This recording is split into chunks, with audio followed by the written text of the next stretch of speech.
आश्विन मास के कृष्ण पक्ष की अष्टमी तिथि को जितिया या जीवित पुत्र का व्रत रखा जाता है। यह व्रत महिलाएं अपने संतान की सलामती व खुशहाली के लिए रखती हैं। इस व्रत में भगवान जीमूतवाहन की विधिवत पूजा की जाती है। हिंदू धर्म में जितिया व्रत को कठोर व्रतों में से एक माना गया है। व्रती महिलाएं करीब 36 घंटे यह व्रत निर्जला व निराहार रखती हैं।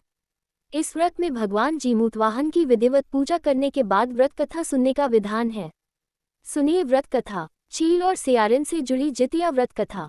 धार्मिक कथाओं के अनुसार एक विशाल पाकड़ के पेड़ पर एक चील रहती थी।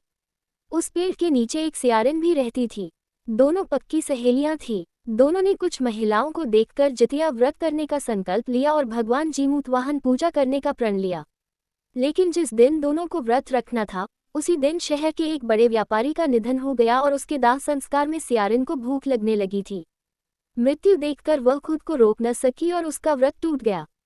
पर चील ने संयम रखा और भक्तिभाव व नियमपूर्वक व्रत करने के बाद अगले दिन व्रत पारण किया। अगले जन्म में दोनों सहेलियों ने एक ब्राह्मण परिवार में पुत्री के रूप में जन्म लिया। उनके पिता का नाम भास्कर था। चील बड़ी बहन बनी और सियारिन छोटी बहन के रूप में जन्मी थी। चील का नाम शीलवती रखा गया।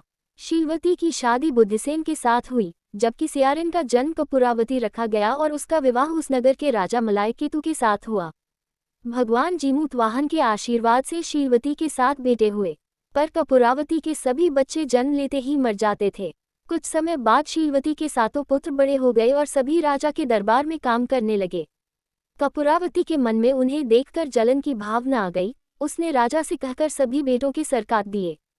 उन्हें 7 नए बर्तन मंगवाकर उसमें रख दिए और लाल कपड़े से ढककर शीलवती के पास भिजवा दिए।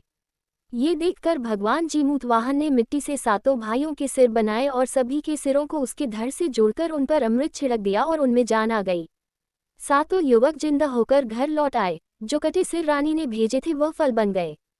दूसरी ओर रानी कपूरावती बुद्धिसेन के घर से सूचना पाने को व्याकुल थी। जब काफी देर तक सूचना नहीं आई तो कपूरावती खुद बड़ी बहन के घर गई। वहां सबको जिंदा देखकर वह सन्न रह गई। जब उसे होश आया तो उसने सारी बात अपनी बहन को बताई। कपूरावती को अपने किए पर पछतावा हुआ। भगवान जीमूतवाहन की कृपा से शीलवती को पिछले जन्म की बातें याद आ गईं। वह कपूरावती को उसी पाकड़ के पेड़ के पास ले गई और उसे सारी बात बताई।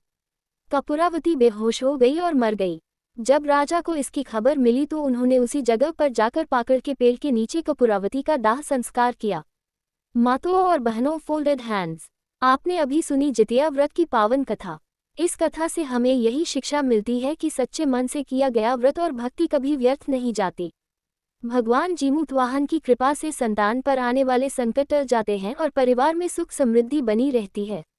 आइए हम सब मिलकर प्रार्थना करें कि हर माँ का आंचल अपने बच्चों की लंबी उम्र और खुशियों से सदा भरा रहे।